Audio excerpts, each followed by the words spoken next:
ain't afraid of no sex. You're damn right, Chicago. Welcome, welcome, welcome to Talkin Sex with Jay and Dr. J. Hi, Shelby Webbs. Hi, Keisha. Hi, Deeza. And I don't really play video games up in the house. We're here to fucking learn today. Y'all got your fucking learning shoes on? Because I am ready. I've been already today blown away by Dr. Jordan and how much I've already learned about sex phobias and phobias surrounding sex and anxiety and all the good stuff that we all the love. Things. Hi, Whimsical Certainty. Hi, Arcast. What was that, baby? We do love anxiety in this land. It's one of the best.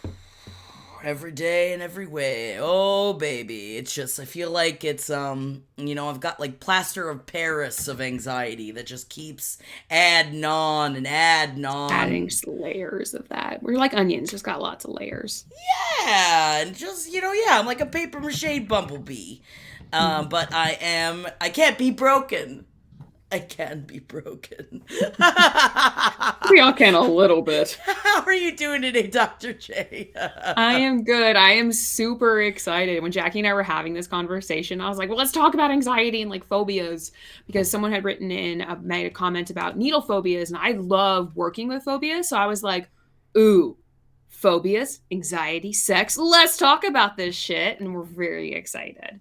It's all the fun things, and I've already learned so much more about phobias that I had no idea existed. And wait, in Kate Tricia, in the last Talkin Sex, I talked about my needle phobia and promised I was going to get my COVID booster and get a tattoo. I'm proud to say that I got my booster today, and my tattoo is scheduled for May 17th. Yay. I'm very glad you didn't get both at the same day, because I'm like, oh wow, like your system is gonna hurt a little bit. So good job on that. I'm so happy for you. Congratulations. And I can't wait to see a picture of it. I'm so proud of you. You got this. You got this. I only cried a little. It's going to be great. It really is. I promise you. I am the biggest scaredy cat. And I promise you're going to get through it.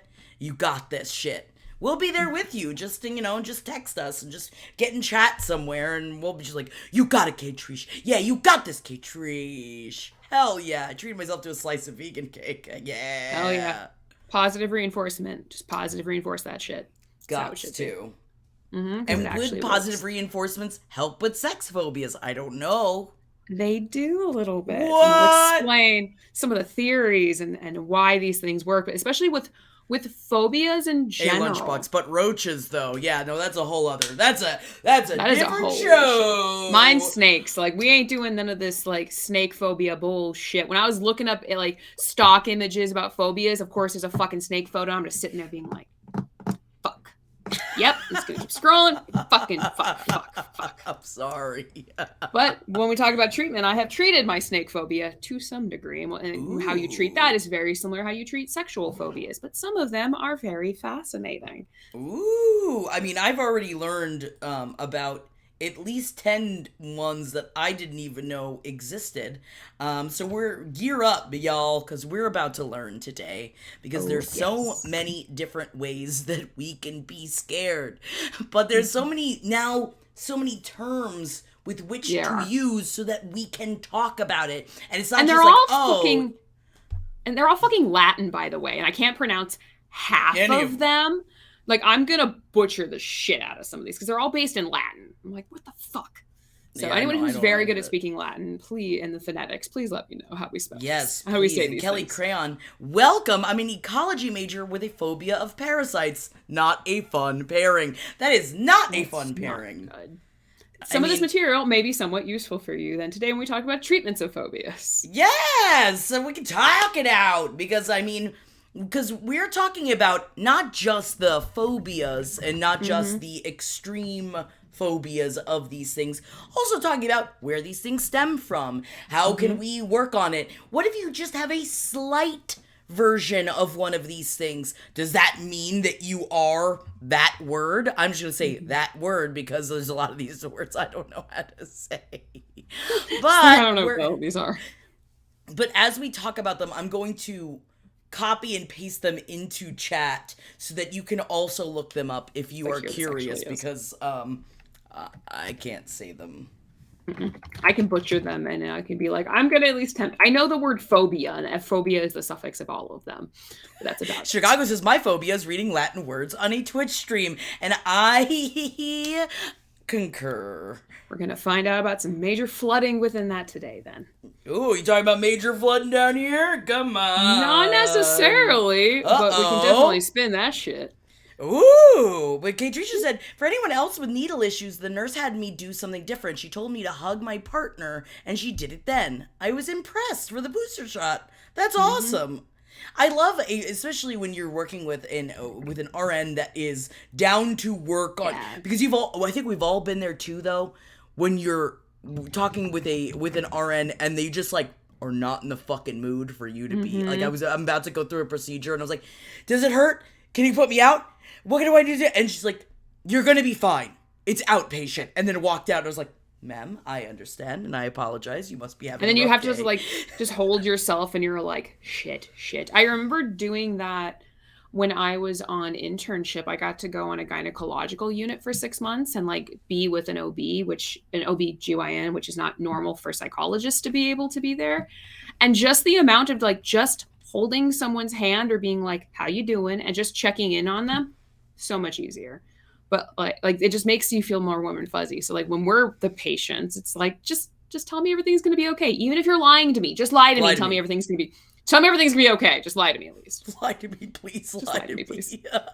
My anxiety would rather you lie to me because yes, it's so much worse. Yes, it's just so much worse than finding out beforehand. And I'm like, oh, great. Because I was already really fucking nervous and now I'm going to be extra fucking nervous. Yep. But today it seems that erotophobia is a bit of the overarching umbrella.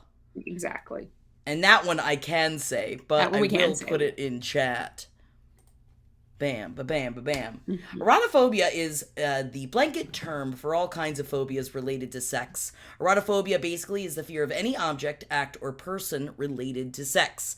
People suffering from this phobia are scared and or uncomfortable with even merely talking about sex or anything sexual in nature. Now, just at least, it's a raid, ho ho. We're talking about sexual phobias. Fold in, everybody. Yes, we do appreciate the sexual phobia instances where lots more phobic topics can be coming in. Yes, and also, though, have you seen a lot more people dealing with sex phobias since the beginning of pandemic? Because I do wonder, like, I'm curious about how those numbers have risen of just, like, people that well, my bra is turquoise, everyone, and my shirt is going to keep opening. I'm mad! And thank you so much for the sub, Turning Left 24/7. It's gonna keep peeping out, and I'm not gonna change the shirt. Fuck it. It works. Sometimes you just gotta lean in and be like, this is me, and this is my breast. It's just how it's done. Because we all have them at that point. But Jackie, to answer your question, have we seen more sexual phobias since COVID? A smidge. I've seen a fuck ton more contamination, like OCD phobias come up, which is now translating also to quite a bit of like infection, like infecting other people phobias and worries about that. So I've seen that a little bit. I've seen a consistent amount of like pregnancy phobias, of like fear of getting someone pregnant, which is a form of like infection phobia sexually. So I've seen that one a little bit. Because that is definitely a thing. If you are afraid of getting someone pregnant to the phobic point, you would actually stop having sex or not have sex with someone because you're that afraid of getting them pregnant. Dude, but also it does make sense, especially depending on like how much, like for me, finances definitely changed that, of just like even thinking of the time in my life when I couldn't go get a pregnancy test even to find out, when you don't have health insurance. Like, it's those kind of things that like, it makes the phobia so much more based in reality in your brain. Thank you so much, Lightly Nightly, for the follow. That it's hard to not let it lather and continue to grow. Mm-hmm. And that's what ends up happening with a lot of these phobias. Like when we talk about the difference between where a phobia starts and where a phobia maintains, they're technically two separate entities. And the longer and longer we avoid the thing that makes us anxious, literally the worse the fear will get. That's just how it works. So the longer we avoid it, the worse it's going to get. It's like if you've ever had a tooth issue, the longer and longer you avoid it, the worse it gets. Your phobias are fucking identical to that. They will not just remit on their own. They just won't go away. No, because it's fucking mean. It's like the iceberg type of thing where it's like, but then you don't know how much is underneath the surface. And it's like, well, I'm dealing with this. And then by the time you chip off the top of the iceberg, Titanic happens. And then you're like, oh no, there's not enough room on the door. And then what happens? Queen of the Ocean. She probably married someone she hated. More than likely. But I will say, Shelby Webb said, I'm not afraid of needles like shots or tattoos, but specifically getting an IV is awful. Yep. I get dizzy, pass out, puke, get super, super hot. I know it's called something medical and it's like your blood pressure dropping, but now anytime I know I'm going to have an IV, I have stress dreams for weeks. And this also happens with sex phobias as well, because I can't imagine being in that place of like, when it comes to something that I enjoy doing a lot, how do you deal with it? How do you work on it? How do you change it? And I know that we're going to get there at some point in our conversation today, because first we're going to talk about where it all comes from. The one type of coming. And Shelby was, to answer your question, the vasovagal response, I think someone was wonderful enough to kind of put that one in there, but that's typically what ends up happening if you're going to have that pass out feeling. I have that with IVs too. Not fun, because fuck that noise. Now, JD Panda asked a great question. Curious how erotophobia differs from being asexual / sex repulsed. Yes, and that's a great differentiator. If you have any type of phobia, you experience significant panic-like or near panic-like anxiety and distress about it. Someone who is ace or someone who is asexual literally experiences no distress about being asexual. They don't experience disgust in response to other people having sex or even the idea of them having sex. It's just not something that is their jam. It's something that just doesn't work for them. Sexual aversion, you're going to have to give me a little bit more of a definition of what that is, because that is looking at, is there potentially a trauma variable? But from a sexual orientation standpoint, someone who is ace or asexual, they don't experience distress about being asexual. It doesn't bother them. Someone who has a phobia is bothered by the fact that they have the phobia and really bothered by whatever the stimuli is. That's like the biggest difference within those two. Now, is it possible that someone's sexual orientation may bother someone else? Yeah, sure. They all can go fuck themselves for that. That has nothing to do with the person, essentially. So someone who, like, the notion of being homophobic is a stupid term, because it's not like you're afraid of gay people. You don't have a phobia of gay people. You just are an asshole to some degree. Yeah, but looking at shit. For a lot of people, it's like really very programmed in that idea.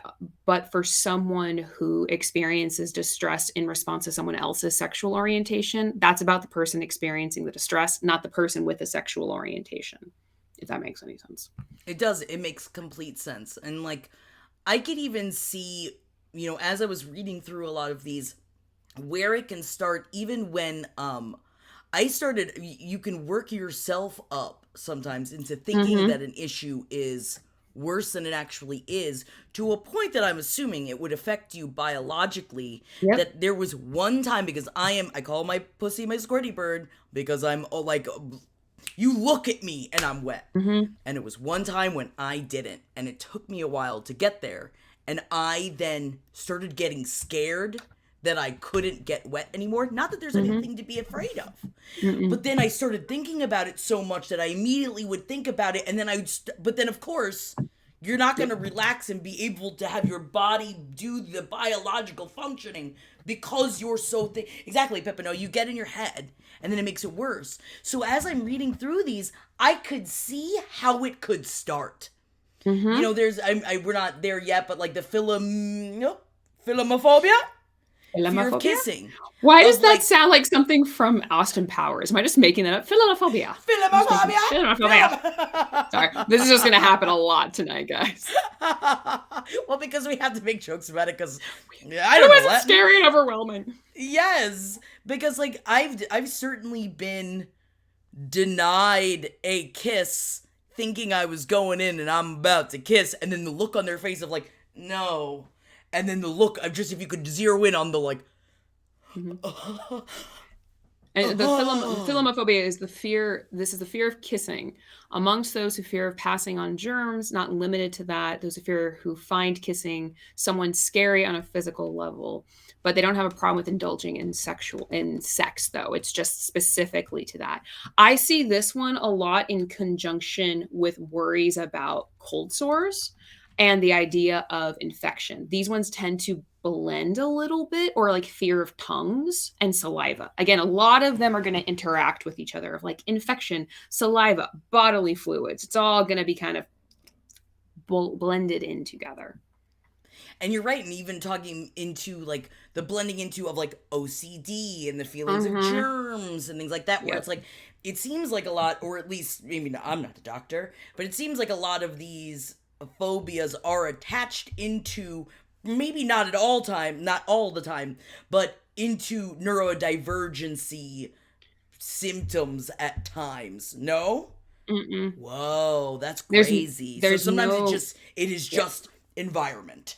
Yeah, it can be environment. It can be some negative experience that may have contributed to some of it. It could be for someone who maybe has like sexual OCD. I work a lot with people who have sex-based OCD. We'll see it. That's a different beast. There's a whole different beast to it. So when we think about different like diagnoses, there is like an overarching, if you have an anxiety disorder, you basically have a giant category that says anxiety disorder. And then you have specific diagnoses that have specific criteria in them in order to meet it. So all phobias are considered anxiety disorders. OCD is considered an OCD-related anxiety disorder. Panic disorder, generalized anxiety disorder, PTSD, they're all considered anxiety disorders. They're just different flavors. But the very root is some stimuli, insert here, makes you anxious. Therefore, you engage in avoidance. The longer you avoid, the worse it gets. Then you feel more distress and more distress. If it goes on long enough and it causes impairment in your life, now it is a diagnosable disorder. And that's what the phobias specifically are, versus I have an aversion or I hate this thing is very different than I am phobic of it. Phobic is near inducing panic attacks. I've had 2 panic attacks in my life. One of them involved a fucking snake. And it'd go fuck itself. Because I have a snake phobia. Kind of. It's not clinical anymore, but still. Have you had a snake phobia for like as long as you can remember? Or do you know where it came from? I'm from a very small town in the middle of the desert. We killed 42 snakes in the 15 years I was there. And we're talking like rattlers, diamondbacks, like these assholes that will like kill you. Like, I'm okay. I'm relatively okay now, but I still don't like fucking snakes. They can go fuck themselves. But I don't have panic attacks anymore. That's great. It used to be that. It was fun.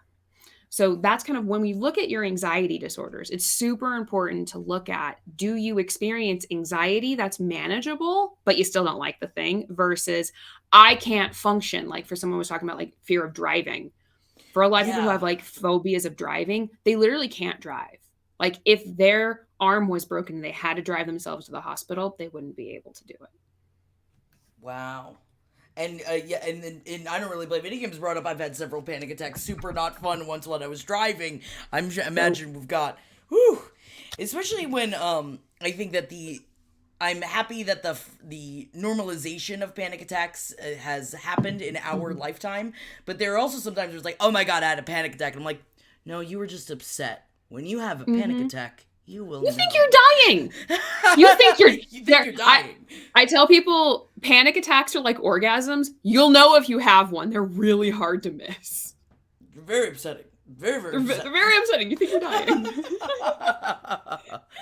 And Anxious Spider-Man says, I'm always worried about the things I can't control. And that is, I get in myself, my therapist gives me, not shit, but is constantly reminding me, I immediately think, worst case scenario, and I always have to say, worst case scenario, so that my brain is ready for the worst possible thing to happen, but then I obsess because I think that that is what is going to happen, and that that's the only way that the situation will end. You know what I mean? It's ca- Like it's completely. called it's called catastrophization, by the way. I It's a way have of that. thinking. I used to have it too. I treat How it do I get all the rid of time. it, Dr. Drennan?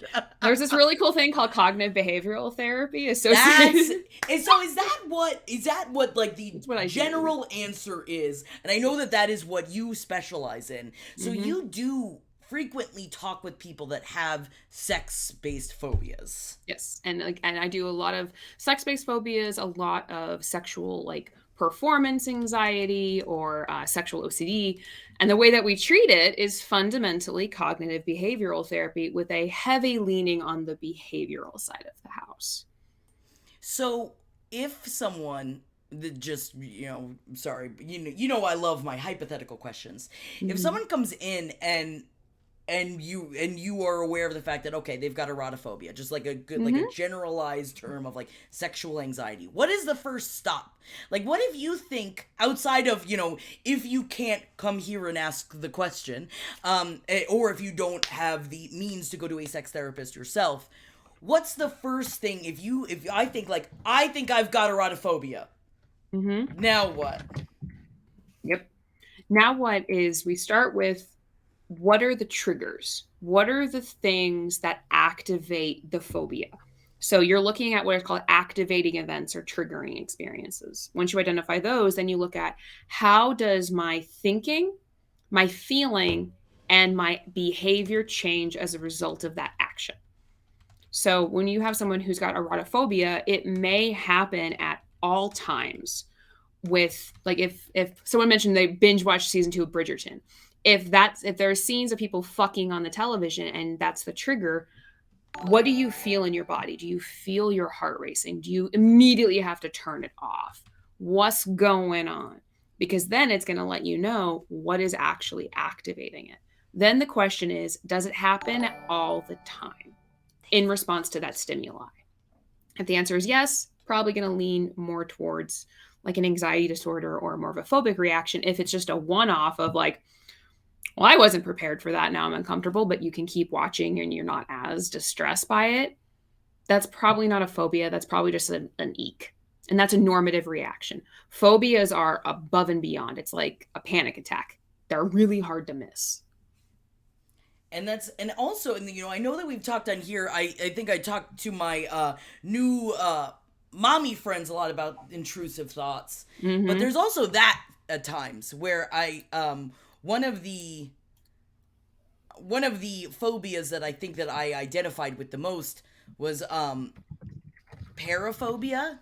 Mm-hmm. And paraphobia is this: while most of us despise perverts, people suffering from paraphobia are scared of perversion. They fear not just other people whom they consider sexual perverts, but also are scared of turning into one themselves. Sex for them has to be strictly according to their moral codes. Now, this was something that I used to feel a lot, but that was also so mixed with shame Shame. and and trauma and things like that, so I just popped it in into the chat if you are curious about that, because I also feel like sometimes intrusive thoughts go hand in hand, like when you just said you referred to it as an eek, where you're like, Mm-hmm. am I scared of this now?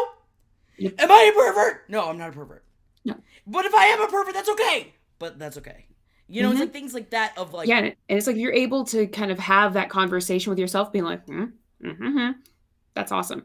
For people who have phobias or who have sexual based OCD, their brain literally can't deviate. It's a state, I call them a sticky thought.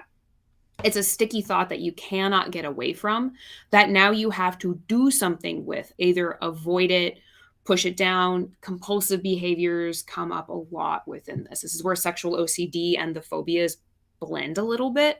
Luckily, the treatment doesn't give a flying fuck which type you have because you're going to treat it exactly the same way. But it just kind of helps look at what flavor of ice cream are we essentially dealing with, because they're all ice cream. It's just we don't know what flavor yet. But you eat the ice cream the whoa. same way. Man, I mean, it really is like a friend of mine was dealing with not being a family member that wasn't being diagnosed properly. And she's Mm-hmm. finally diagnosed properly. And it is such a difference. And like, believe me, I've been there as someone that was referred to as manic depressive for a long time. It's like, no, I Mhm. have bipolar disorder, and that, Mhm. and now that the words are there for what, because I have And it's a bipolar specific one, yes, specific treatment for that. right, rather Yep. than just like, no, you just kind of. You just got levels. It's like, but it's more than But there's also like that. really clear episodes and like how do we regulate that? A Yeah, little different than yeah, that. I don't want to say luckily, but luckily every anxiety disorder responds to cognitive behavioral therapy. That's just what they do. So it kind of doesn't matter versus something like the old term of manic depressive versus bipolar. Manic depressive, we don't use the term anymore because that was like an right, overarching term for like bipolar or borderline personality disorder or even schizophrenia or schizoaffective disorder. Like that is you treat all of those differently. right. Anxiety disorders you treat with CBT. That's just kind of what it is. And yeah, I would love to, because even Anxious Spider-Man, I bottled shit up so much as a kid and teen that I have a hard time crying when it comes to like a death in the family or anything.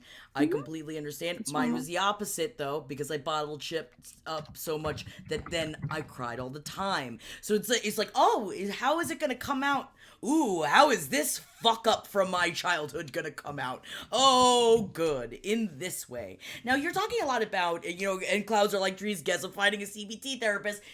If I know that we're here to talk about phobias, but I know that since It's you relevant. specialize in CBT, could you break down just generally what is the difference between CBT and I don't want to say regular therapy, but I don't know what the word It's for it regular is. Just therapy. regular Talk therapy. regular talk therapy. Talk therapy, yes. Talk therapy. Yep.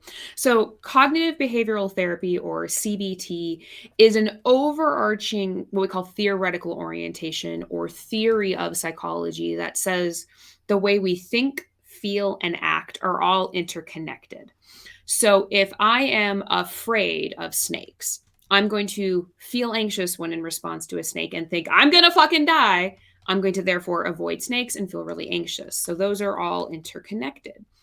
Cognitive behavioral therapy says if we can break the unhelpful cycle of our thoughts, feelings, and behaviors of stuff that is causing us distress, and that's where you kind of see how it relates to other different diagnoses and different people, you will no longer have those same connectors. When it comes to anxiety in particular, the reason that CBT works is you are breaking neurologically paired connectors in your brain between whatever the item is and high levels of anxiety, where we don't want, I'm going to now be exposed to a snake and my anxiety go up. I want it to be, I'm exposed to a snake and I'm like, I hate this. I hate this. We want to change the ratio. We want to change our response to it. So CBT is a lot fucking more active than traditional talk therapy. Traditional talk therapy is tell me about your week. What's going on? What's stressing you out? What's happening in your day-to-day life? It's a lot of supportive therapy. It's a lot about just how you doing.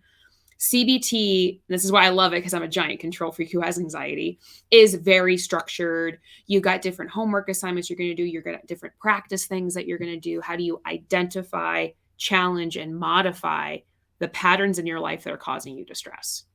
But only the ones that are causing you distress. If you don't give a shit that you have a phobia and it doesn't bother you and you're able to avoid it and you are just like never going to live anywhere near snakes, it doesn't bother you. Why the fuck would we treat it? It's only if it bothers you do we treat it. Okay. And so then, so to find, do people call you and say like, are you like CBT certified? Like, how do you to find a To find CBT one of us. therapist? Yes. How Yep. do you like where what do you recommend? Is just like, is there some sort of a list somewhere, or do you Mhm. have to just ask individual doctors and therapists separately? It depends. So, a CBT therapist, like there are certain directories. So, ABCT, the Association of Behavioral and Cognitive Therapists, I think it's abct.org, has a directory. You can hunt us down. If someone's got OCD, the OCD Foundation has a directory. You can hunt all of us down. I am something called board certified. So that is through the American Association of, excuse me, woo, wrong word. American Board of Professional Psychology, ABPP. There's a directory, and I'm specifically board certified in behavioral and cognitive therapy. So anyone who advertises as a CBTer, they're gonna shove it down your throat that they're a CBTer. Gotcha. Gonna be really easy to find one of us. Find them. We talk a lot about it because I'm pretty I blunt. I'm like, bet. I don't do this general shit. I'm very good at it, but like CBT is my baby. I'll just sit there. I'm like Mr. Bigglesworth. I'll just sit there and stroke it Hell at that yeah. point. So it's pretty easy, but those references I think are a great way to have directories. Or like Psychology Today, you can look up psychologists and it'll say like their theoretical orientation or treatments that they use. If someone says that they're a CBTer, ask what their training is. Have they taken courses? What have they done? So some people will say that they're CBT but trained, but they don't actually do it, and that's kind of the thing. Yeah, you got to work the muscle to get that muscle big. Yes, Now, how we like it. CXIIV5 says, can we get a definition of sexual OCD? Mm-hmm. And so what makes it different from the other kind of OCD? So OCD it's a great question. OCD comes in different, like what I would call flavors, essentially, where every person who has OCD has certain themes within their OCD. So the most traditional OCD people know is contamination or hand washing. Most people are somewhat familiar with that. So that's contamination, or symmetry OCD is where things have to be in a certain order or certain numbers. So OCD, it just comes, this is mostly just for us, like we kind of figure out, but dependent upon the person's obsessions and corresponding compulsions will kind of dictate what version they actually have. So sexual OCD is a type of OCD where someone has obsessive thoughts and images that they engage in certain avoidance behaviors or certain compulsions to neutralize, usually, or make go away those obsessive thoughts. It's a very big topic because we have something called like POCD, and that's related to like pedo and things like that. People are very, very scared about that. You've got contamination OCD linked with sex OCD, like I'm afraid of getting someone pregnant or giving them an infection or giving them an STD, even if that person doesn't actually have an STD. So it just kind of depends on what flavor. And we also see like harm-based OCD. So some of the sexual harm-based OCDs are someone is so scared that they could rape someone that they're going to avoid all people just for their obsessive thought being like, I could rape someone. It's really distressing for people who have OCD. It's very like OCD is relatively rare, but someone's functioning with OCD is really impacted. Yeah, and even Peppa knows that I have mild symmetry OCD. It doesn't disrupt my life, but symmetry is a thing for me. It's a thing. And it's also it's great that we're able to talk about these kind of things as a spectrum now. Where I feel like before it's like, oh well, then you've got OCD light. Then you're not dealing with it properly, or that it's like, oh, you're fine. You're making it up. I mean, in the same way that, like, I've brought up multiple times that I have a light trypophobia, which is like the holes. Like, I don't like little holes. The hole. Derived in nature. And like, if I see someone, like, we were watching something and someone was getting cupping done on their back, and that's gonna activate it. Like it may, and it's like I don't know why it makes me nauseous, and I think that for a long time, until I found out that word, I thought I was just crazy, that if there's just certain things that I look at and it will make me, certain nettings I look at, because of the circles, Spider-Man makes my teeth feel thick, like everyone's like, it is, it's like, it's just that, like, it's like noticeable when you bite on tinfoil, that I'm just that, like,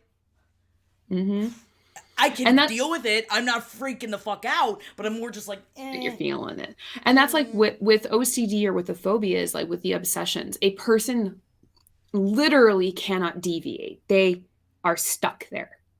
They cannot deviate away from whatever the thought is, whatever the image is, whatever the stimuli is. That's very different than I hate this is gross, or I really just am feeling anxious. The stickiness and the fixation to some degree, like they can't pivot as a result of some of this. And then I would love to get into, so we also have genophobia.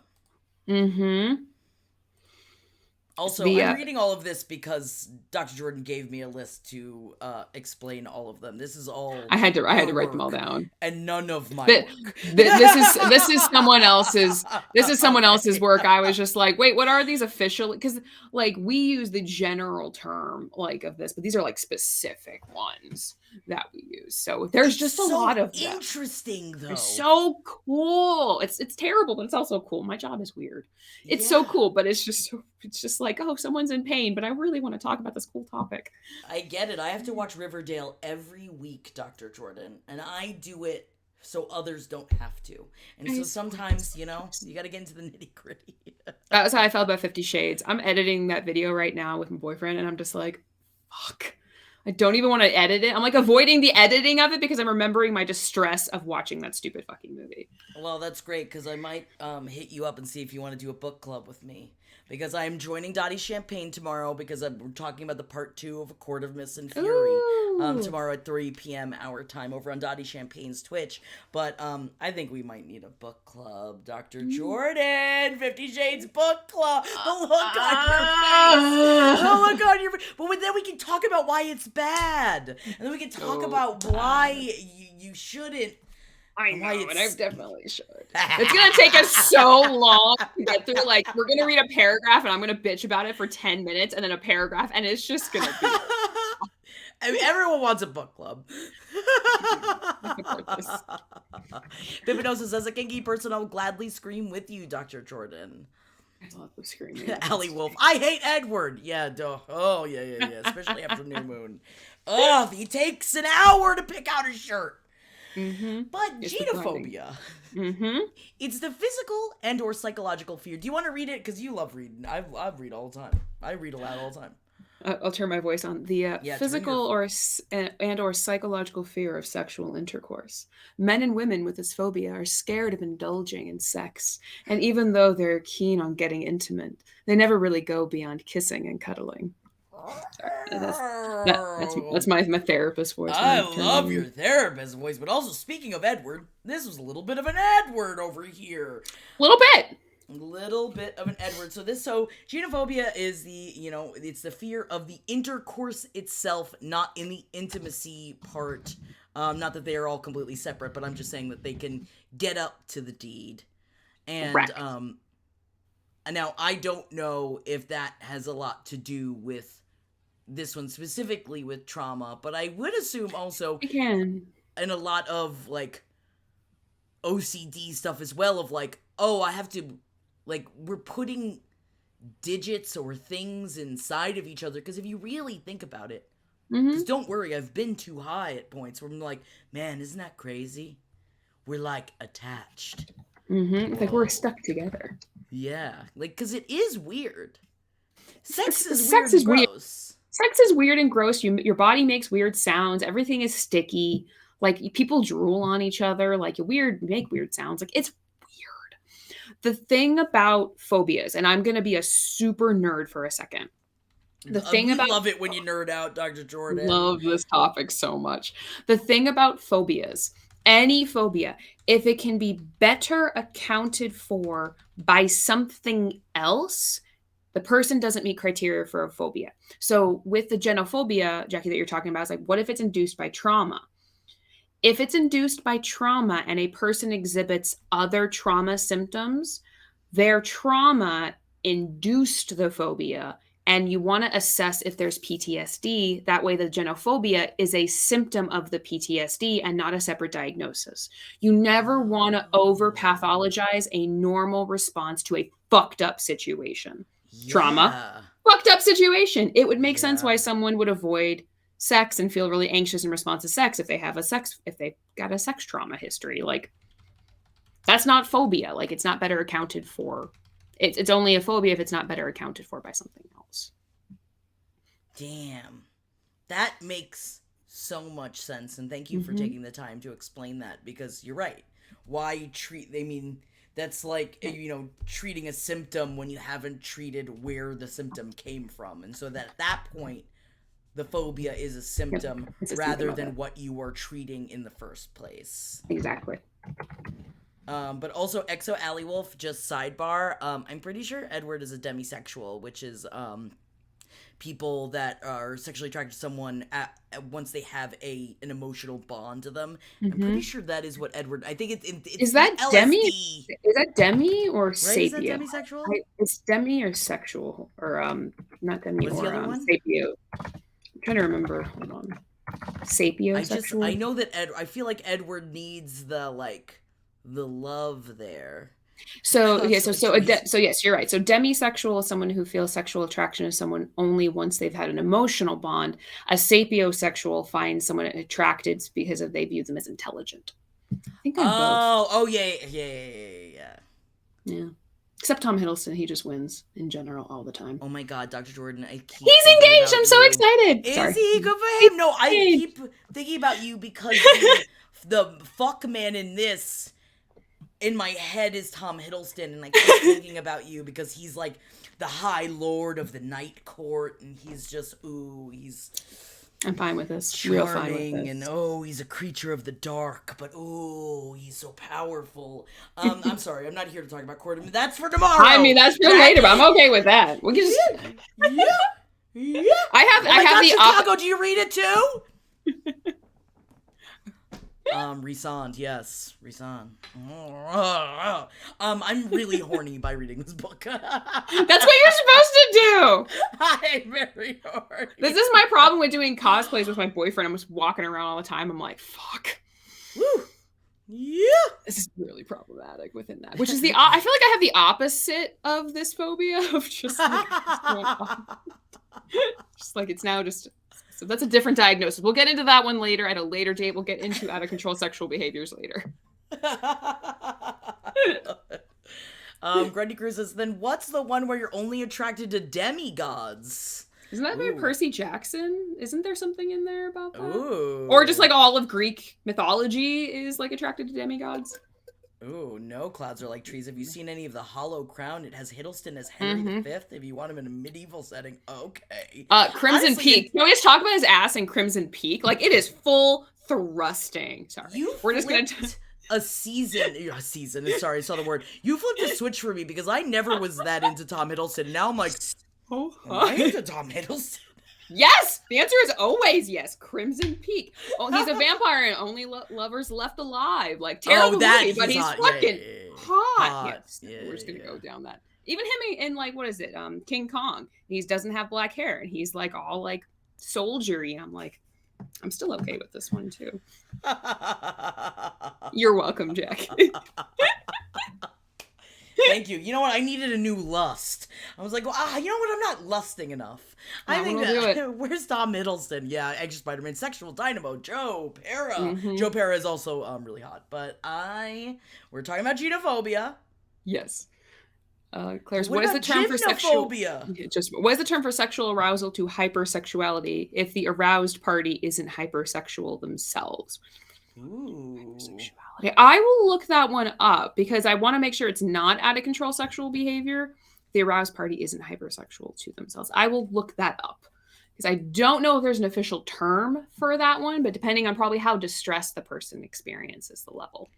That's a great question, Cal Chris, though, because as someone that is, I find myself to be hypersexual as well, and I would always go after like the quiet brain types that wanted nothing to do with me, but I think that that's also a whole other that's probably thing. That's probably leaning slightly on like power dynamics, and Britnick 94, the demigod thing might be a big attraction of power, so power play. That might be that might be a connection to some of that.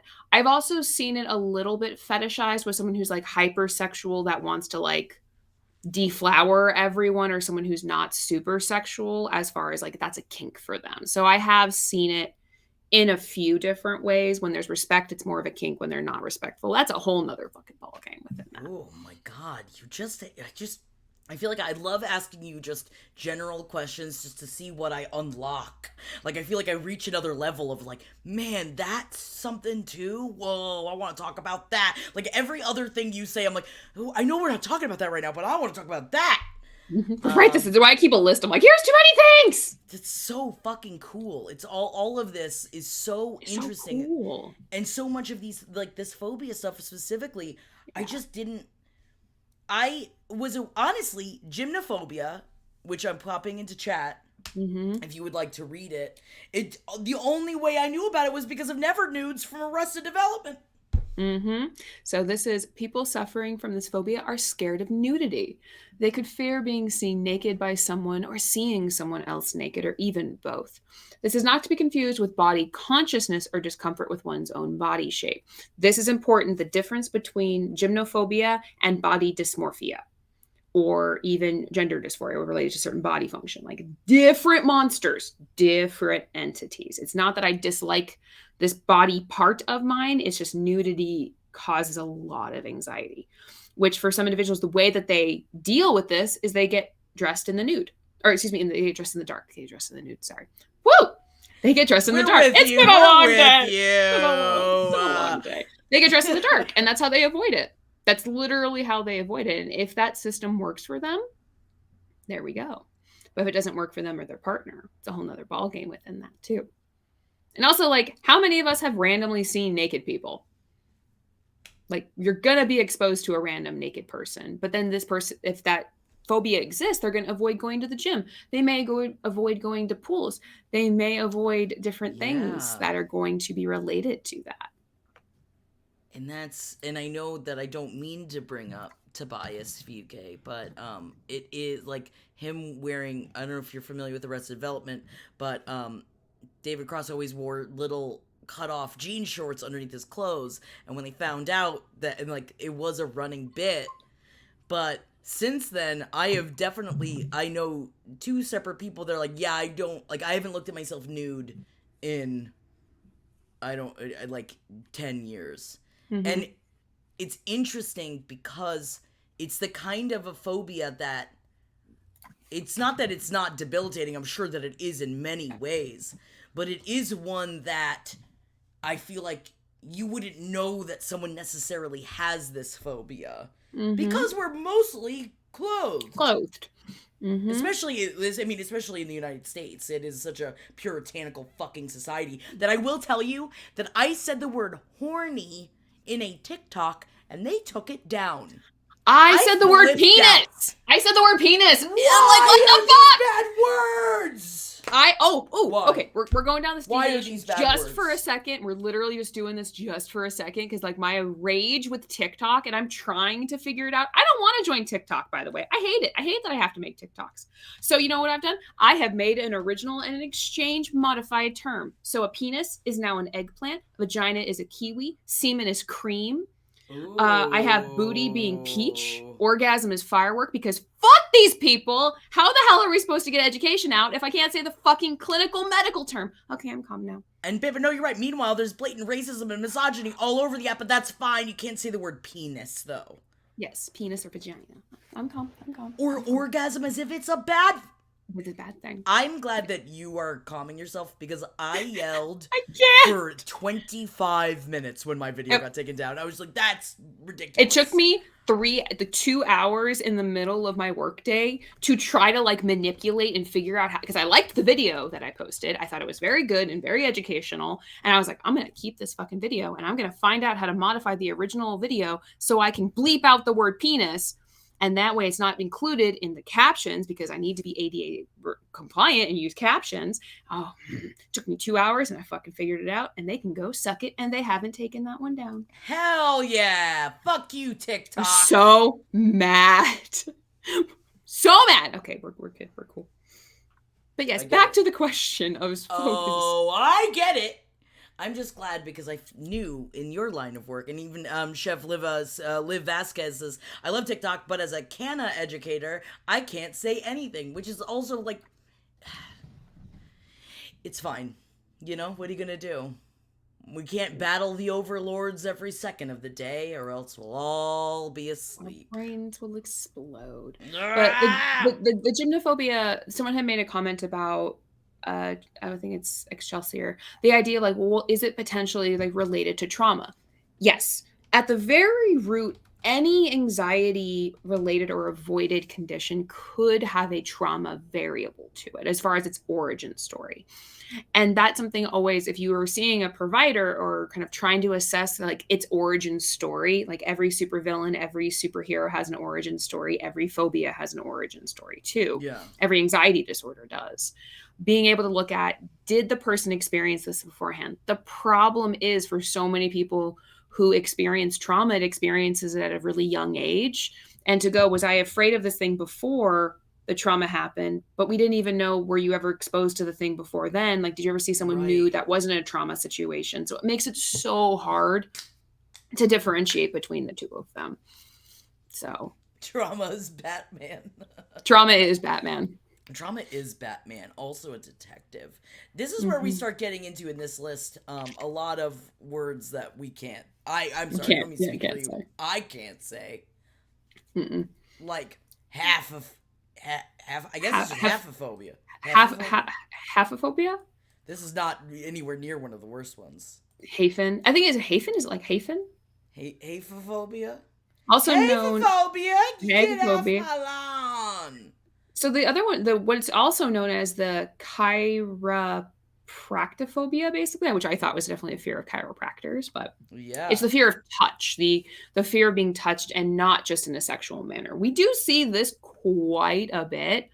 They're averse to even casual brushings of the shoulders when in public and can be excessively scared when present in particular crowded areas. Again, that particular behavior is very consistent with an exaggerated startle response in PTSD.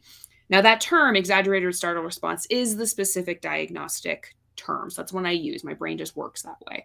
So when you're assessing, do I have this? You want to look at, do you have other stuff in addition to this that is linked to trauma disorders? Or could be linked to it as well. But if this is the only symptom that you have, you just don't like being touched and you experience so much anxiety about it and therefore avoid doing things you want to do, you might be on this side then. That's Calker says, how does a phobia go through the progression to a paraphilia, and are there other ramifications to that?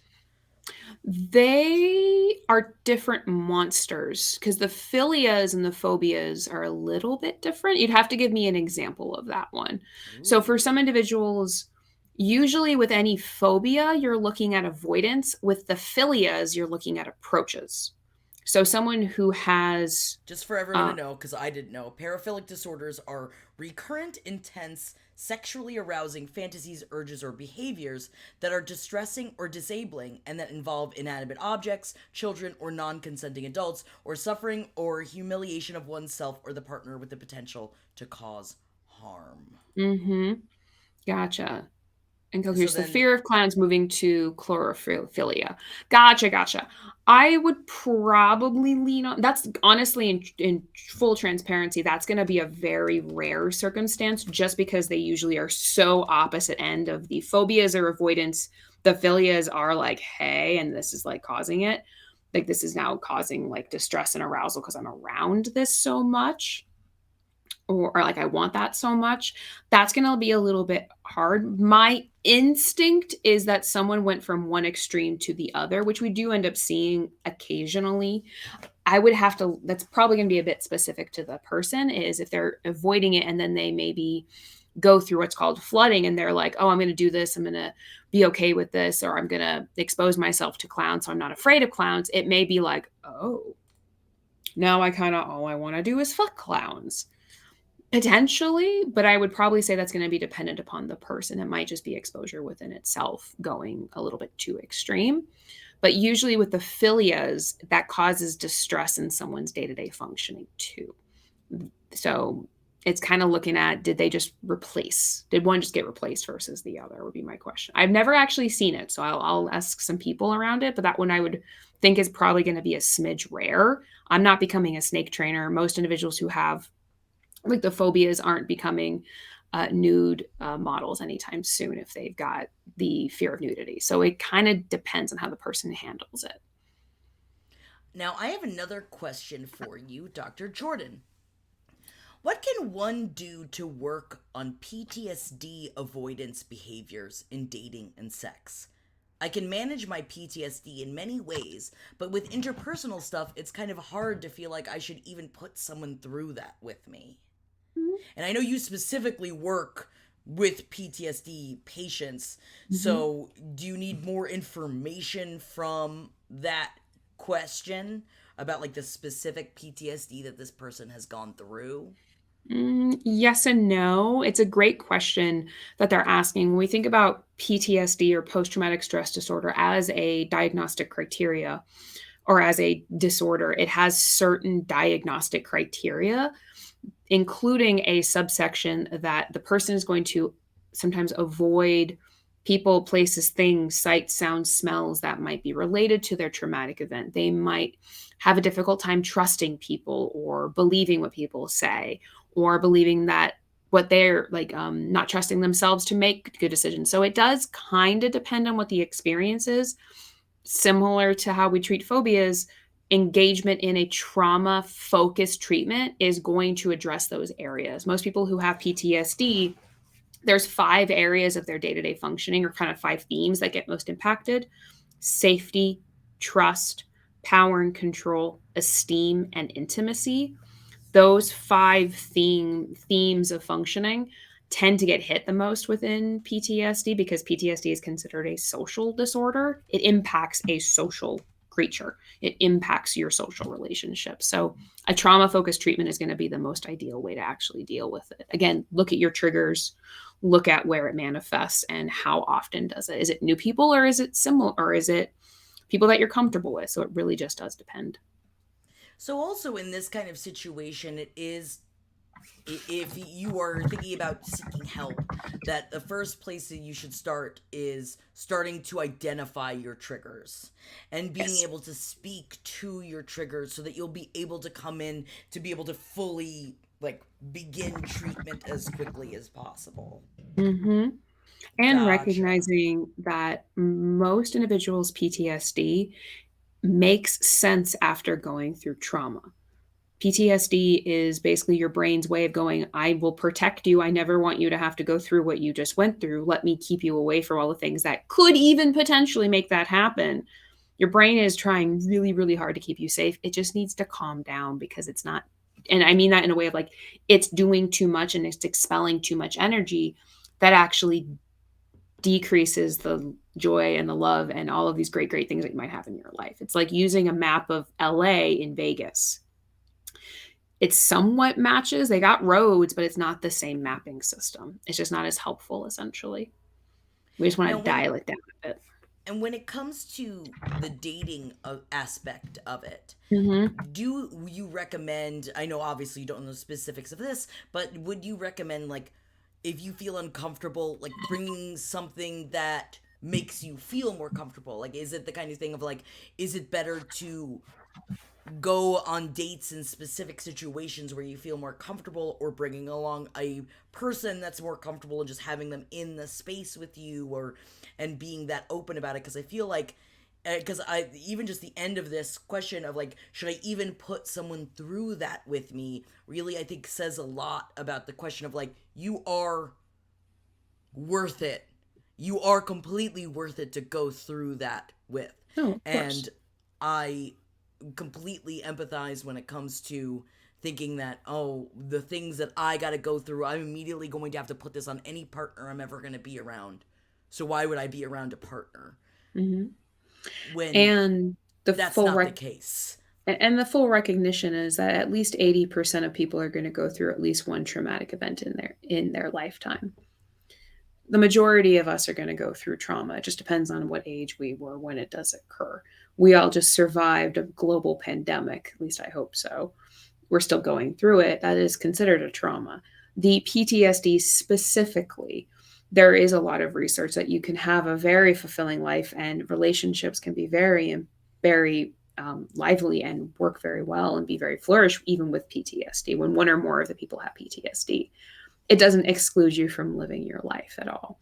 Does it mean that you might need to be aware of what's going on? That you might give your partner a little bit of awareness of, hey, don't try to choke me in the middle of sex because I'm going to freak the fuck out.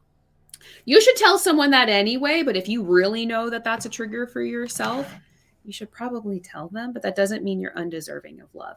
Same with any of the phobias.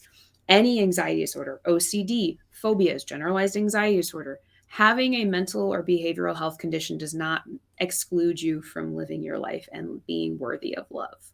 If you are a raging cunt nozzle, that might. That might be the case. That might. Well, and also, it's reminding ourselves, even though it's so difficult to remind ourselves in those situations, it's reminding ourselves, thank you, Demon Whiskey Dick! Love you! Thank you.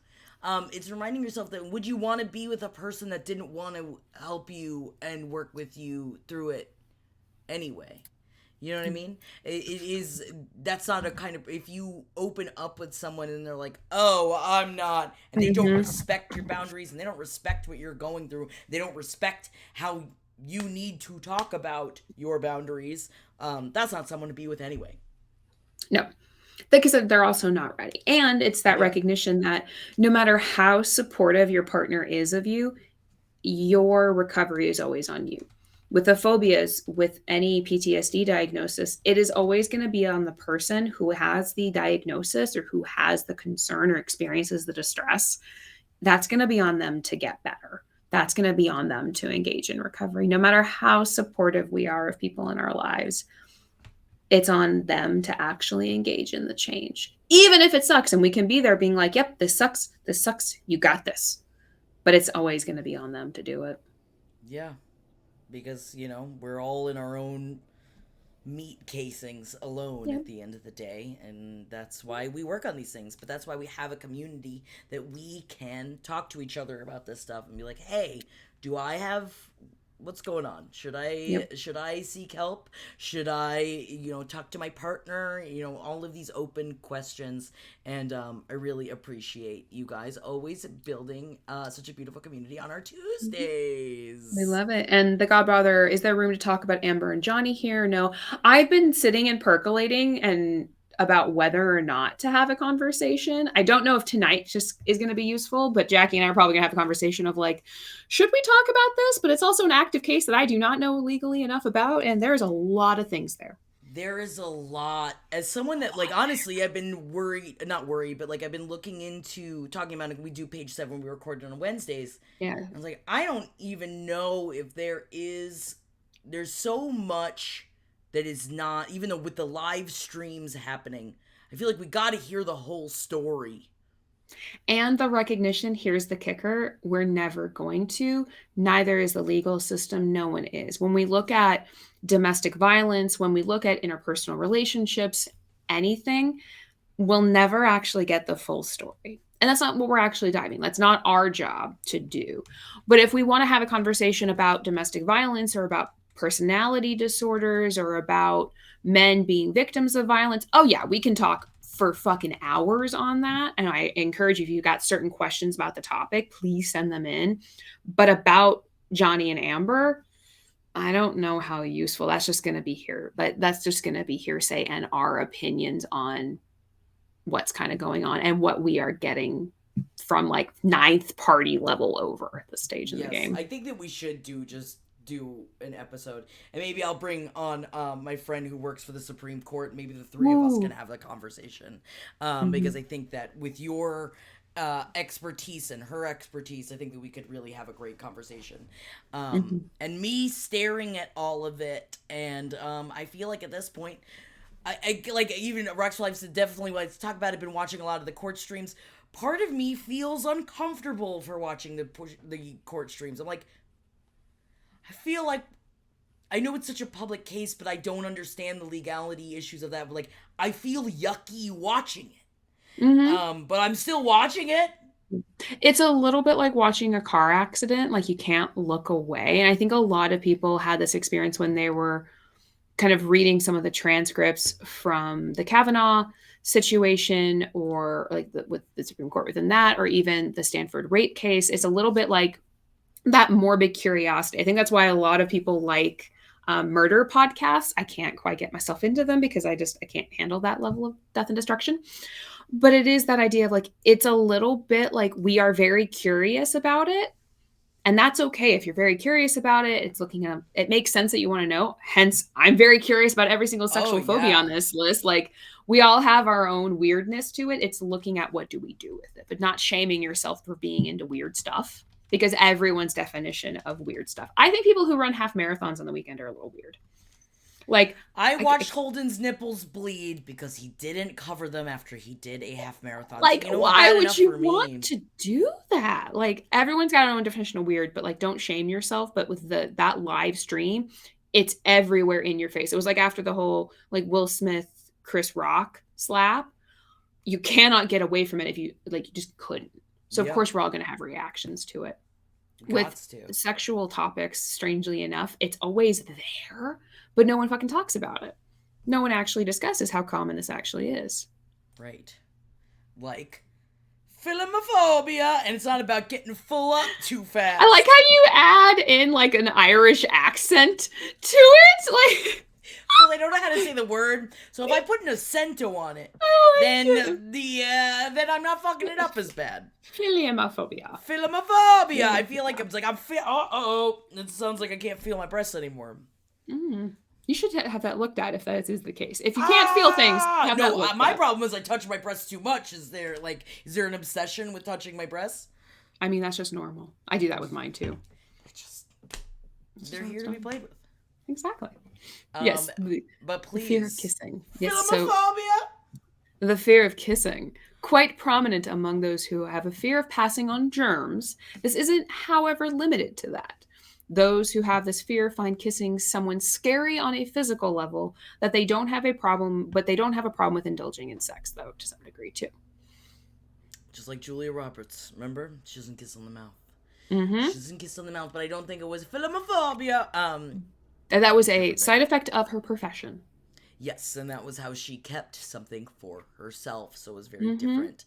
I see that a lot in younger people who are the anything but sex dynamic of the idea of like virgins, but they'll do butt stuff. Like there is that like kind of dynamic that I see with that a little bit. Yes, that they don't want to pass germs, but I mean, give me that asshole and I'll shove my tongue inside of it, which no judgment here. Again, no judgment. Just please use condoms and dental dams if you're going to stick your tongue in someone's a-hole. Yeah. The dental dams. Man, when I first saw it, I didn't know what a dental dam was. And because I always just kind of assumed it was like a deflated balloon. Kind of are. But it kind of is, yeah. Kind of is. Make sure if you're using a dental dam, by the way, you don't get the mint flavor so you don't stick mint on someone's pussy. Ah! Are dental dams sold for something else? Dental work. That's what they're for. That's why they're called dental dams. That makes a lot of sense. I never thought. Then why don't we have a whole separate thing? I don't know, because no one's invented. There's no money in that. There's no money in protection. It's the same reason. It's the same reason that we don't have like a cure for HPV, even though it's sort of cures for herpes, or like how we have like Gardasil for the HPV shot, but then people don't have it. It's the same reason. There's no fucking money in it. I really play video games. Didn't know. Sorry.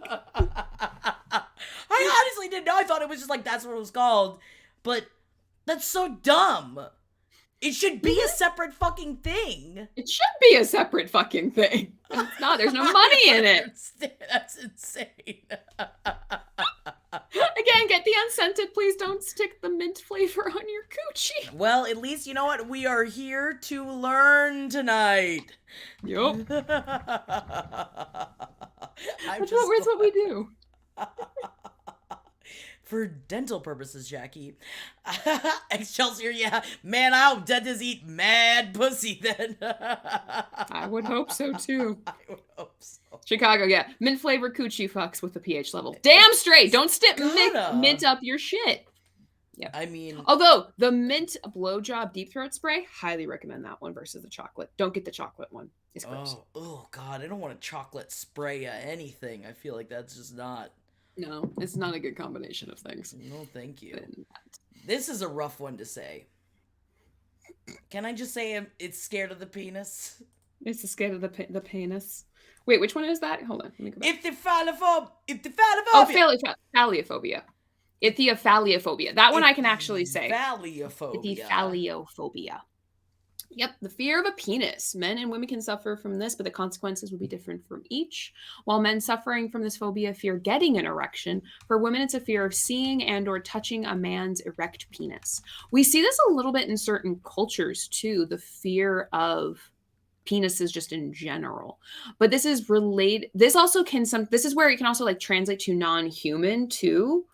So like if you've got like some individuals who maybe work on farms and deal with animals, this phobia can translate to non-human creatures too. It's just like fear of penises in general, or phallic objects, or something that looks like an erect penis. Can I just say I don't like a red rocket. And it's not that I am shaming the dog's sexuality or biological functions. That's exact Chicago fear of lipstick on dogs. Fear of lipstick on dogs. Yep. It does. I'm surrounded by people that think, I don't think the dogs care. I don't think they do. Dude, I try not to shame. Fucking Puglo popped one on my boyfriend the other day, and I about pissed myself. I have a fucking photo of it too, because I was taking a cute photo and I looked down, I'm like, I can see your lipstick. And I was like, God damn it, dog! Put it away! I put it away. I know they can't control it. I know that. It's just.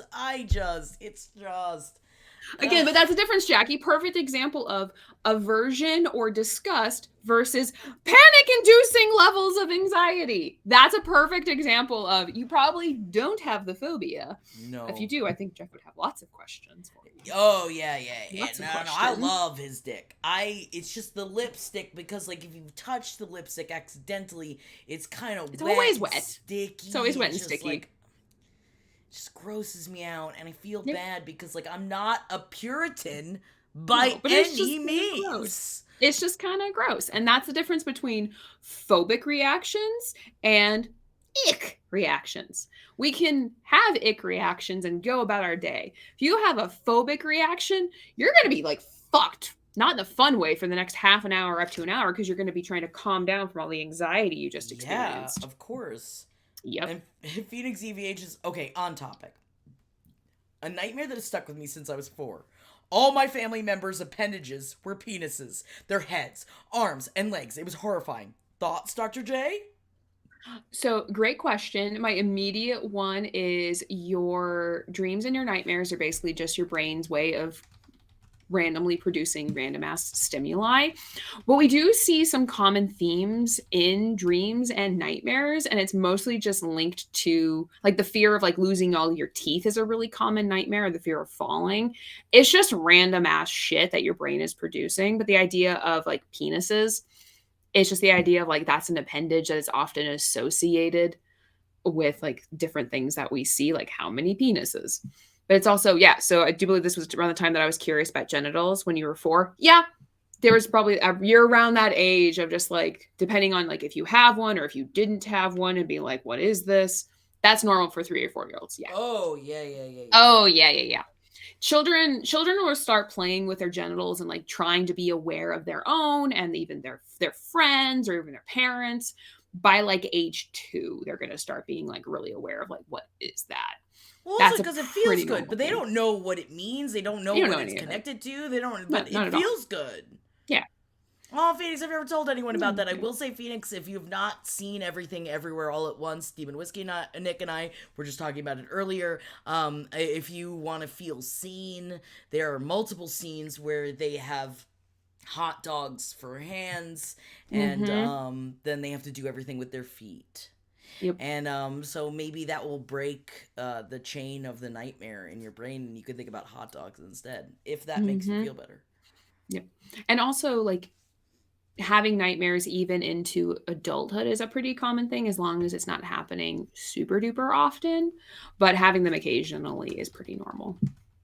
There's weird dreams. Like, you're going to have some weird dreams for the rest of your life. Like, our brains are just weird. Yeah, our brains are pretty weird, and especially with the kind of shit where it's like, especially going back and forth where some people are like, it means everything, your dreams mean everything, down to the, what are you fucking talking about? It's just fucking neurons fucking spazzing, it's just your day, it's just like runoff of your brain that you haven't used, and like, I But don't. then I think it does have something to do with like the things that you are experiencing in your day. But and so anytime I bring up a dream, and any person in my life that's like, it doesn't fucking mean anything, I'm like, oh, give me a fucking break. And neither does me being a Leo, but it's kind of fun. All right, let me have my fucking smiles. I'm a fan of like taking the dreams and writing some of them down, being like, this one's a weird one. I'm gonna remember this one. Yeah, Yes, the I loose want. teeth dreams for years. That one's really common. Like a lot of people have the loose teeth dreams. A lot of people have the flying and falling dream. A lot of people have like I'm fears hunted a of, lot. yeah, like getting chased, having like peeing or pooping in your dream and then like waking up and feeling like you actually like did that in the middle of the night. That's a really Whoa. common one. There are so many random ass dreams that your brain is just going to produce all this stimuli. Yeah. And Mhm. then, there's some things like Majumalaka cup of up. Majumalaka. The I put Dumalaka it. phobia, often linked to performance anxiety in a man. This is the fear of losing an erection. I work with this a lot. It is the. I guess. I was trying. There's not one about, like. I mean, it's kind of what I was talking about before when I got scared if I was ever going to get wet ever again just because it was one. But again, that's not a phobia. That was just a one time event that Mhm. then sparked my anxiety.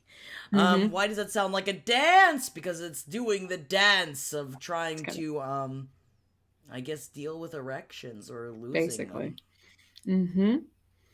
And it's also one of the things that I about these particular phobias, these when they are phobic, when they are at the phobic clinical range, someone literally cannot function in day-to-day parts of their life as a result of this. So it can cause a lot of concerns for it. With this one in particular, I see this a lot in men who are when there's a couple trying to get pregnant where there's so So much much pressure about like pressure. I need to have an erection and I need to come in her. That situation can actually induce this fucking phobia, which is like a situationally induced one. A lot of these experiences when they're at the phobic level are pretty rare. They're not outside of the range of happening, but having this happen every once in a while doesn't mean you have the phobia.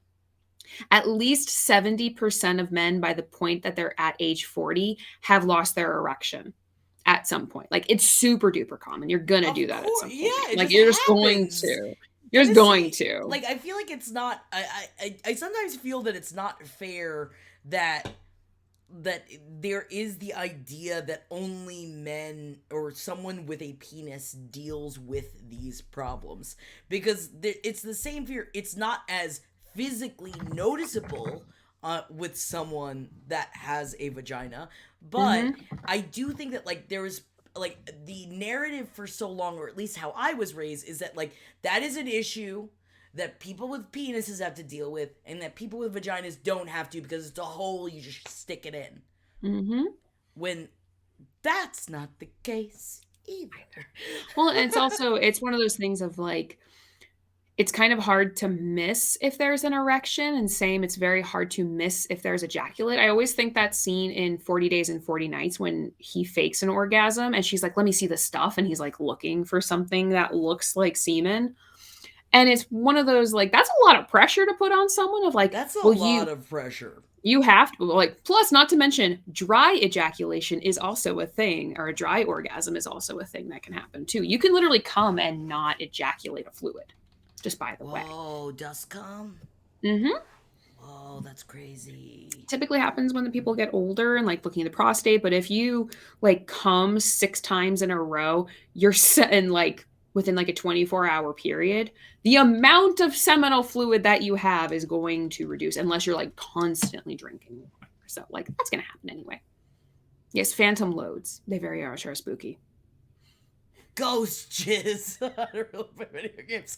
Well, that Yep. was my problem. Is that in my head, it made me think of when they try to cut open the turkey in National Lampoon's Christmas Vacation, and that you just go And like. so So when it happened in my head, it was very funny, and I was like, Jackie, don't laugh about this. This is like a serious no, thing you that should we're laugh. talking about. This is why you do laugh about this shit because it makes it less serious because it's important to talk about. And if we can add a little bit of humor into it while we're like, hey, let's deal with this really difficult stuff.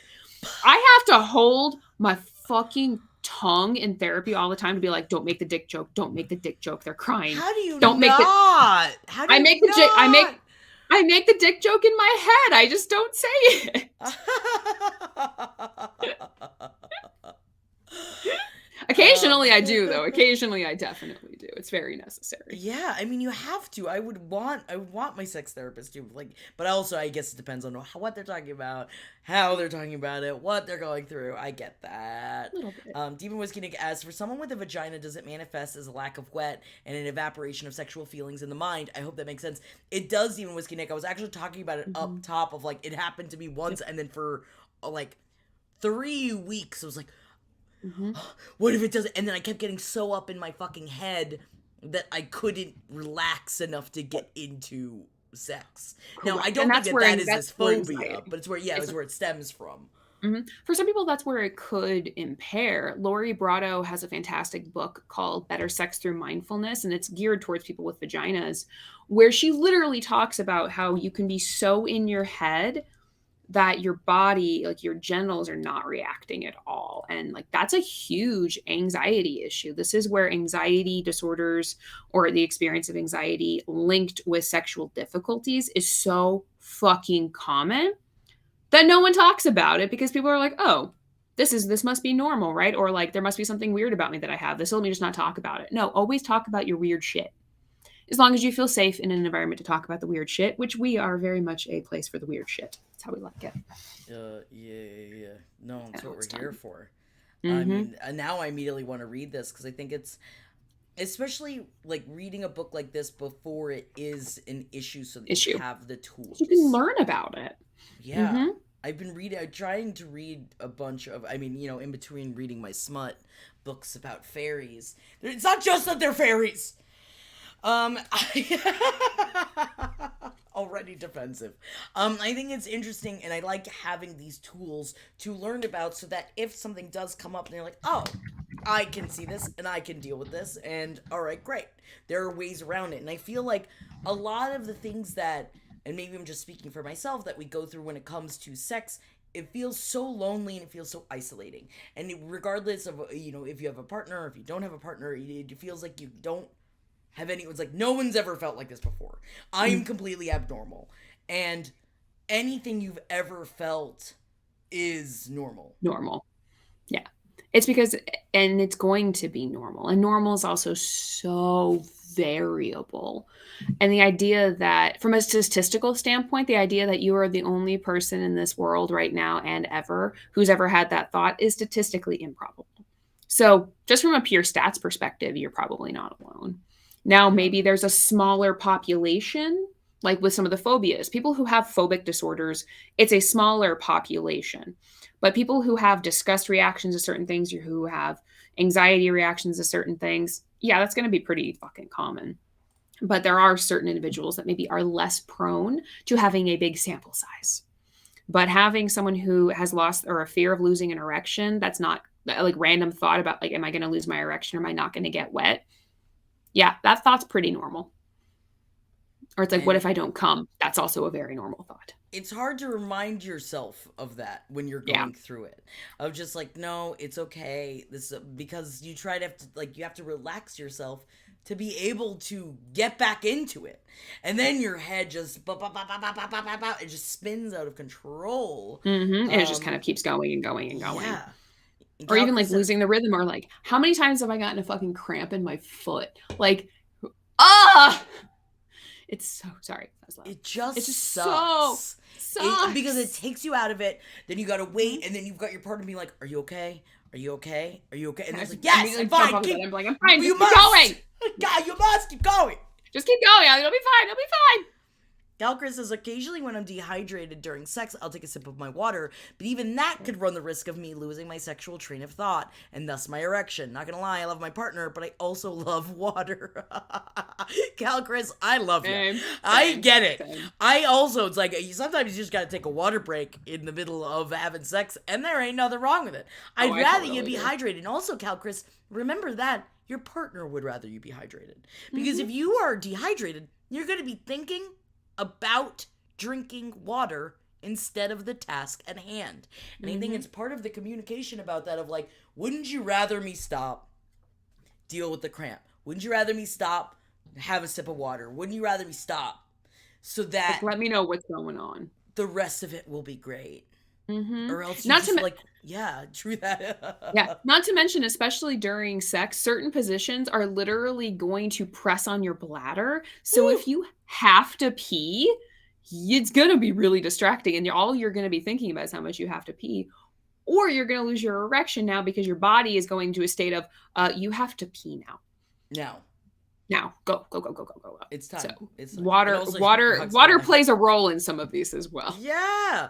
Rocks for Life says, I always worry about bending someone's dick the wrong way, especially when trying to get it in. Oh, God. And especially when, like, or you're on top and it actually slips out and then you hit it and you're like, I'm so sorry. I'm really sorry. So sorry I'm sorry. It wasn't good for me either, if it makes you feel any better. Speaking of that, Urotophobia! Fear the pussy! Fear the pussy! Pussy is the mind killer here, dude. I'm afraid of hurting mine, in all honesty. It's the reason I think I have the tokorophobia, which is the fear of giving birth. I don't want to break my vagina. I really like her. I'm really scared of being pregnant. I'm scared. I think it was it Kate Trish? Was it you before that was talking about how your partner was so gets so nervous sometimes about gets so scared about knocking you up that it actually takes him out of the moment, which and then it is like that is fully normal. Fully normal. Like, and then once you start thinking about it, it stems from there, and then it's hard to stay in the moment. Because it's really hard that your brain. The first time I stood over a mirror, I screamed. So I don't know what that says about my vagina. Ask Leah Michelle. I mean, we're gonna talk about this on page 7 tomorrow, but Leah Michelle of racism and Glee status recently was on Broadway. Oh yeah, she like showed her like vagina. I saw this today. To her co-host, or not co-host, but like to one of the actors that she worked with, because he's like, I've never seen, like, they doing Spring Awakening, which is all about sex, and he's like, he's gay, so he's like, I've never seen a pussy before, so she's like, here, and she took a lamp and showed it, and was just like, well, I guess maybe it did something. As long as everyone's consenting, like, it's just pure educational. Like, I'm a very big advocate of like, this is. It was Jonathan Groff. I'm a very big advocate. Yeah, it was like the dude that she's been working. So I know that she's been working with for a long time, but like I was like, I said this to in the email for page 7. I was like, Holden, do you need to see my pussy? But he said no. I'm also a really big advocate of. That's what I like about some of like the Labia library and the Willy libraries. I've got a book. The book, I'm in the way. I can't actually see it. Oh, there they are. So this book series I have right here is a photo series of different penises, different vaginas, different breasts, to kind of talk about like how different body types, how they look, what vulvas look like, what different like circumcised versus uncircumcised, different skin tones, different body types, scarred versus not scarred. Most people don't know what everyone's body looks like. They don't know what their own looks like. And even then, they maybe don't. Like, put a mirror there and know what your shit looks like. Because if you know what your shit looks like when it's normal, you'll know if something's wrong. Something's wrong with it. You'll know if something's wrong with her.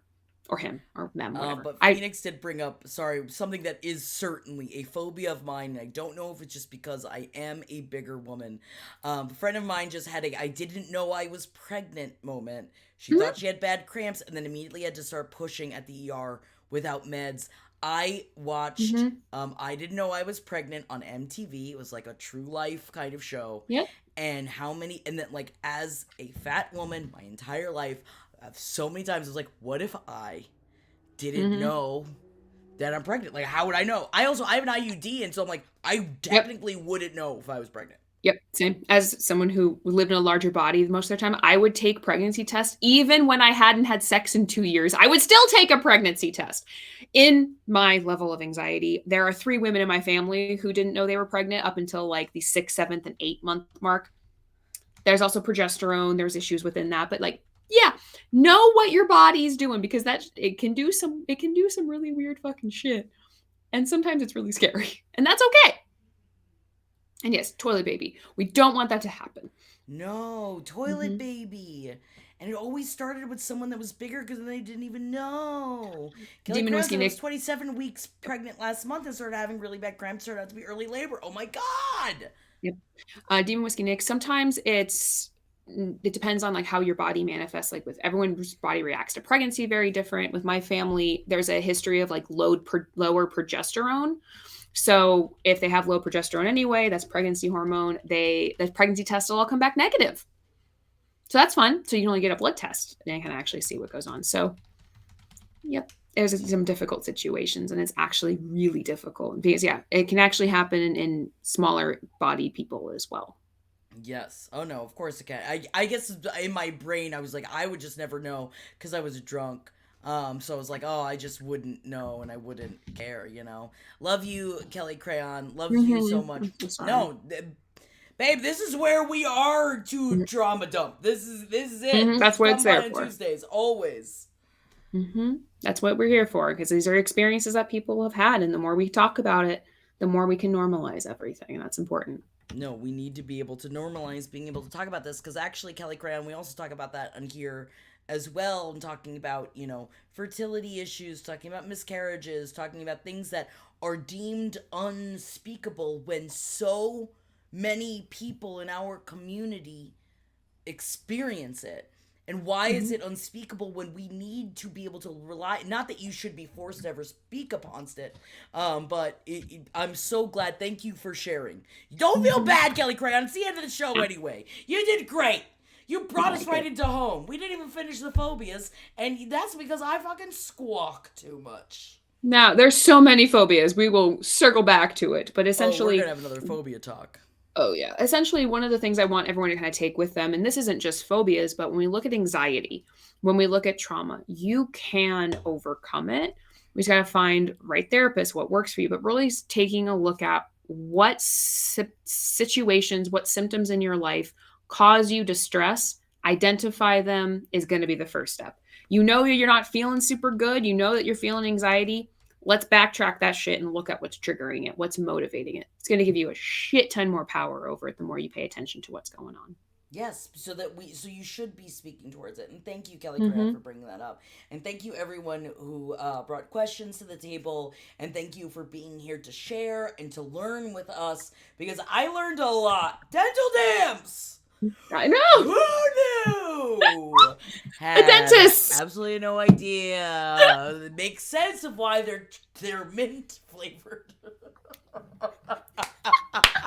It's a judgment-free zone, and that's the best part. Love you so much, Phoenix, and thank you guys so much for joining us. I don't know what our next week is going to be, but Dr. Jordan has a list of, like, amazing topics, so I imagine probably... We can just rage about TikTok for an hour and a half. I'm sure that'll be helpful. Not at least it'll be helpful for me at this point, but essentially we will. But we would love for everyone to, if they've got ideas of things we can talk about, please let us know. No topic is off the table, essentially. Hell no. No, unless that topic is going to flexing seal, because that topic is on the table. That is happening. We will post next week. Come hang out with us on Thursday over in the Discord. Oh, come hang out with us tomorrow. Dottie Champagne coming out 3 p.m. We're going to be talking about If You Want. And we're going to be talking about Court of Mist and Fury. So much smut. Love you guys. And Dr. Jordan and I will be back next week. Thank you so much, Dr. Jordan. Thank you guys so much for joining us. And we'll see you guys next week. To the seal! Enjoy. Oh, everybody loves the seal. I do love the seal. I fucking love this goddamn seal. That was great. I love this. I love talking about anxiety. Like, it's my favorite thing in the world.